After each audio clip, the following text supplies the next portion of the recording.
how's it been working with whether it be the Chamber of Commerce or the alderman? How have you used that to your benefit, or have you kind of steered clear of those relationships?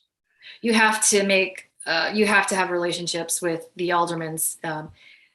They are basically the kings or queens of their fiefdom because they have approval of your zoning. Especially, we've done a few projects where we've had to do zoning changes, and a lot of aldermen want community input. So, you have to kind of build and foster these relationships with the aldermen because they can say no to your project quite easily. So we've always had a good working relationship with most of the aldermans that have come and go. And it's just good to have good working relationships with them, with the neighborhood, with the community.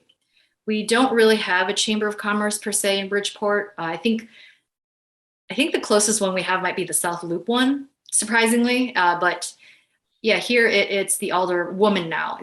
We have a new alderwoman. So. Right. Well, what does that mean though? Like working with them and like break it down a little more. Sure.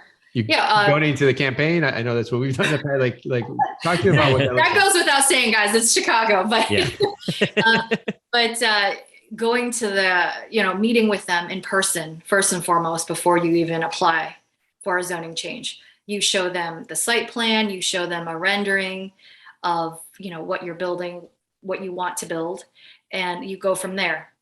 Usually, if they're on board, they'll give you their blessing. They'll set up the community meeting, but it's always kind of going to them basically. And I'm not trying to say kowtowing to them, but at the same time, making sure that you keep them in the loop.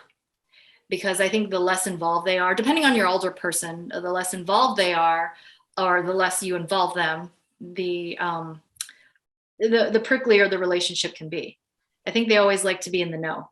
Yeah. I think you got ego there too. I think you do. The handful of aldermen I'm friends with, I know they'll agree with me. And I think if I was alderman too, I'd feel the same way too. Like if I don't know what's going on, I'm gonna be pissed. Right. Like you don't respect me enough to include me in these plans. Yeah. I don't want to see this on the docket. I want to see this. I want to know this is gonna be on the call next week. So yeah, no, that I totally hear what you're saying.